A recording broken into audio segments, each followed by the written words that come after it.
दोन्ही राष्ट्रवादीचा जाहीरनामा पुण्यात प्रसिद्ध होतोय। त्यानंतर आता पुण्यातून आपण दृश्य बघतोय, अजित पवार आणि खासदार सुप्रिया सुळे एकत्र आलेत। राष्ट्रवादीच्या फुटीनंतर ते पहिल्यांदाच एकत्र मंचावर दिसतायत। अमोल कोल्हे आणि सुनेत्रा पवार यांचीही या कार्यक्रमाला उपस्थिती आहे। चला बसा। राष्ट्रवादीच्या फुटीनंतर आता दादाताई Rashtrawadi Congress party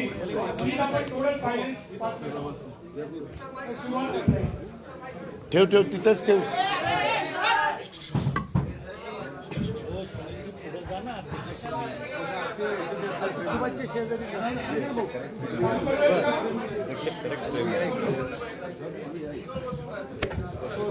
Rashtrawadi Congress party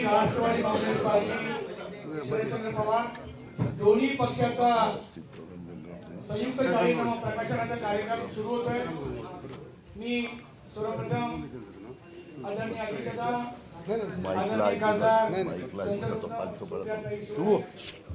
doctor आणि व्यासपीठावर असलेल्या सर्व मान्यवरांचं मनपूर्वक स्वागत करतो। सर्वप्रथम मी आदरणीय दादा आदरणीय ताई यांना विनंती करतो की आपण जाहीरनाम्याचं प्रकाशन करावं। त्यानंतर प्रथम दादा नंतर ताई आपल्याला संबोधित करतील आणि त्यानंतर आपण प्रश्न उत्तर घेऊ। जरा सॉरी ते बी उभे असतात त्याच्यामुळे विशालला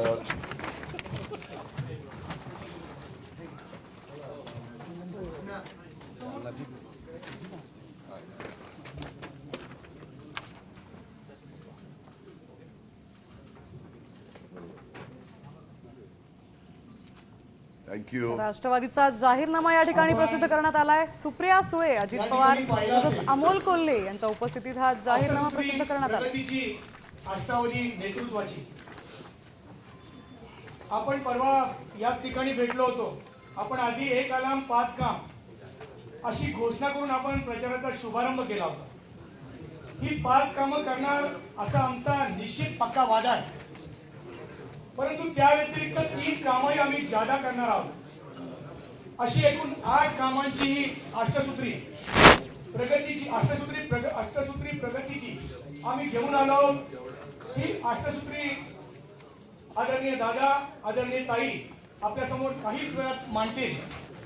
बॅकड्रॉपवर आपण अष्टसूत्री प्रगतीची या शब्दाबरोबर अष्टावधानी नेतृत्वाची असे शब्दही हेतुपूर्वक नमूद केलेले पाहत असाल। इथे छापलं नाही का? अष्टावधानी म्हणजे ज्यांच्याकडे 8 विशेष गुण आहेत ती व्यक्ती। आणि आपण लक्षात घ्यायला पाहिजे की ते 8 गुण म्हणजे तीव्र स्मरणशक्ती, नंबर ऑफ कामात एकाग्रता, अनेक विषय एकाच वेळी हाताळण्याची क्षमता, हातोटी, कार्यतत्परता म्हणजेच वेगवान निर्णय, वेगवान कृती, तर्कशक्ती, भाषा प्रभुत्व, नवनिर्मितीचा आस आणि नवनिर्मितीची ध्यास।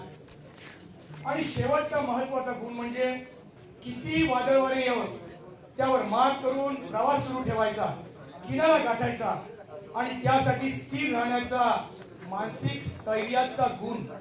मित्रांनो, हे 8ही गुण मान्य आदरणीय पवार साहेब, आदरणीय अजितदादा ताई यांच्या ठिकाणी आहेत। त्यासाठी आपण निश्चितच सहमत व्हाल।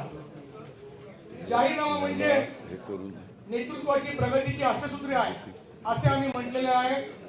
आदरणीय दादा आदरणीय ताई सर्व मान्यवर या आदरणीयांच्या शुभ हस्ते आजचा जाहीरनामा त्यांनी प्रकाशित केलेला आहे। मी या ठिकाणी आपल्या सर्वांशी आदरणीय अजितदादांनी संवाद साधावा अशी मी त्यांना विनंती करतो।